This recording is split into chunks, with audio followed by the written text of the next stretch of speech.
did my undergrad just across the border at South Dakota State University in food science.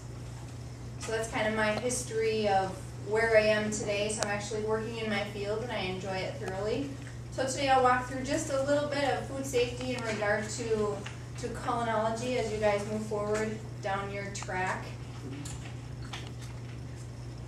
Today I'll walk through a little bit on ingredients, processing, final products, talk a little bit about sanitation, food microbiology, some food safety tips, and then a little bit about labeling. And at the end we'll have just a few question and answers for you guys that are very interactive, so please participate.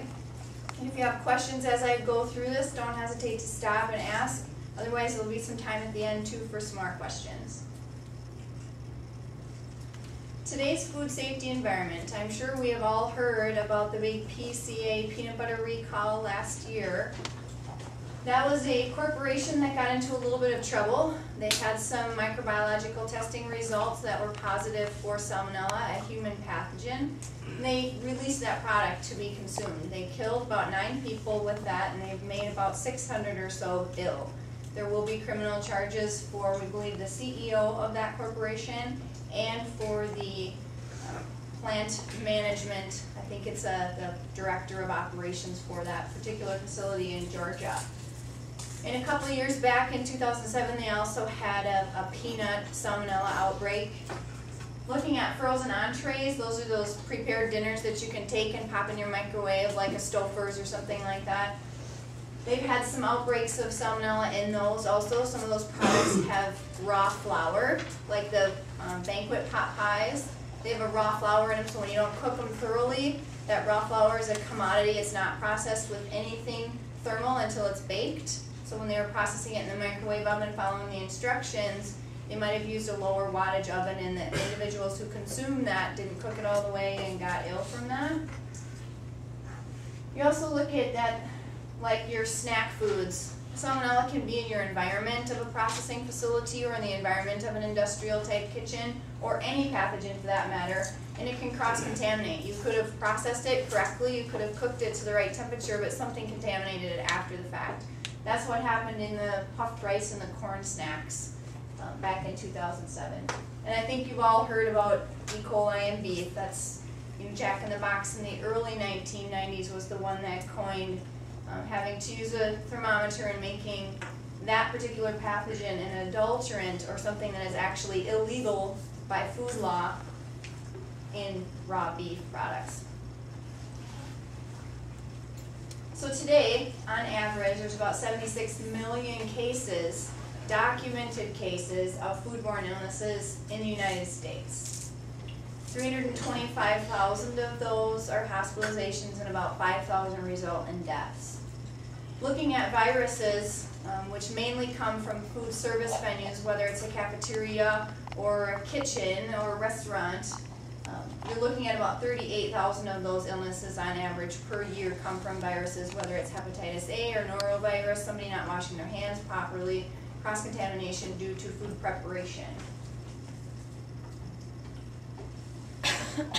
Here in the U.S., the Center for Disease Control has some really good tools that have really, become a standard for disease reporting. One of them is FoodNet, and the other one is PulseNet. FoodNet is active surveillance. They'll go through the states, the state departments of health go through and look at, are there any clustering trends? What's out there, who's reporting illnesses, what's coming through from a complaint perspective, and what's coming through from the hospitals as they report back on the 76 million illnesses throughout the year. PulseNet is a huge database of what we call pulse field gel electrophoresis subtyping. It's like CSI for microorganisms. On the side there you'll see what looks like DNA. It's actually the DNA of an organism, and it lines it up. So if there's an outbreak in California, they can link it to an outbreak in Texas or Hawaii or Alaska or here in Minnesota. So they have this huge surveillance database to be able to link everything together. That's the reason for the big, huge recalls that we're seeing in the last couple of years, because they can now lock all of this together. And what used to be a little outbreak in Minnesota is now a big nationwide outbreak because they can link all of these things together. go a little bit into the laws and the regulations. Every time that we have an administrative change in the White House, we have some new ideas about food safety legislation. We have right now a bill in the House that's called Food Safety Modernization Act. It's got some really strict things in it that are not necessarily extremely beneficial to the industry, so there's a lot of us from an industry perspective trying to work against this bill. There are some good things in regard to some of the companies that may not do due diligence in regard to food safety. They would require them to take the appropriate steps, so we are grateful for that. We don't know when that's going to come through. It might not be for another couple of years, but obviously the people who go into the industry will probably be feeling the effects of this particular Modernization Act just as you come out of school in the next 4 to 6 years. State laws, the state laws can be more strict than federal laws. California, for example, they have the acrylamide and they have a whole bunch of stuff with anything that's in their environment that could potentially contaminate food. It's a very difficult state to do business in. And Georgia, because PCA, the peanut butter company that got in so much trouble, had such an outbreak that that particular state says anytime you're testing your product and you find a microorganism that's of public health concern, you have to report it back to us. Even if you have the product contained, you still have to report that information to the state of Georgia. Oh, I don't know why that one's popped on there, I apologize. Considering food safety and development of recipe and development of products, and understanding what those customer expectations are. If you understand what your customer needs, then you'll understand from a food safety perspective what those risks are. Then you choose the ingredients based on, obviously there's all the quality factors and there's all the factors that you learn in regard to how to prepare it and what the aesthetics and how to present it, but also the food safety on the underlying side of choosing those ingredients that you know either will receive a process or have already received a process to make them edible, and then going through the process of how it is to be made so you fully cook it or you don't cross-contaminate it after the fact. Food safety from the Schwann's perspective, if you look at the corporate chefs that we have at Schwann's and also the product developers, they work closely with the food safety and quality department, which I'm a team member of, and we look at what are the steps to mitigate the risk in that development process. Is that a product that is a ready-to-eat product? For example, the manufacturer or the Schwann Food Company would own that risk. We would have to process it to temperatures that would have a full lethality step, or we would have to assemble it in a sanitary manner.